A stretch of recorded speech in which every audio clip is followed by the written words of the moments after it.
আল্লাহ তাআলা বলেন, আমি কিয়ামতের দিন ন্যায় বিচারের আদালত প্রতিষ্ঠিত করব।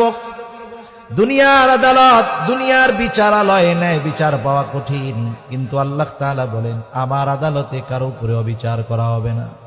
ফালা তুযলামু নাফসুন শাইআ, কারো প্রতি সামান্য অবিচার করা হবে না, জুলুম করা হবে না। আল্লাহ তাআলা বলেন, ওয়া ইন কানা মিসকালা হাববাতিন মিন খারদালিন আতাইনা বিহা, কেউ যদি দুনিয়ায় সরিষা দানা পরিমাণ কোনো আমল করে থাকে, আল্লাহ তাআলা বলেন আতাইনা বিহা, ওই আমল সহকারে আমি তাকে হাজির করব। শুধু হাজির করব তা নয়, ওই আমল করনেওয়ালার হিসাবও আমি আল্লাহ গ্রহণ করব। এত মানুষের হিসাব আল্লাহ তাআলা কিভাবে নেবেন?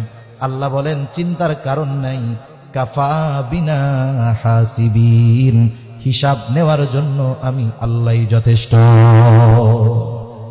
আল মালু ওয়াল বানুনা জিনাতুল হায়াতিদ দুনিয়া।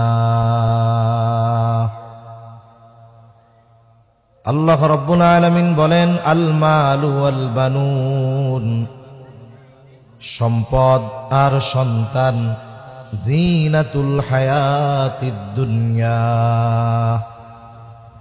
আল্লাহ তাআলা কোরআনুল কারীমের এক জায়গায় বললেন সন্তান সম্পদ দুনিয়ার অলংকার। আবার কোরআনুল কারীমের আর এক জায়গায় এই দুইটার ব্যাপারে আল্লাহ তাআলা বলেন, ইন্নামা আমওয়ালুকুম ওয়া আওলাদুকুম ফিতনাহ। আল্লাহ তাআলা বলেন মাল সন্তান এটা হলো পরীক্ষা।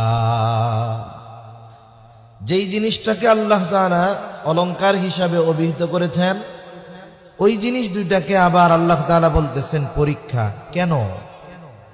কারণ এই দুনিয়াতে যেই দম্পতির সন্তান নাই, যেই স্বামী স্ত্রীর সন্তান নাই, নিঃসন্তান, তাদের জিজ্ঞাসা করবেন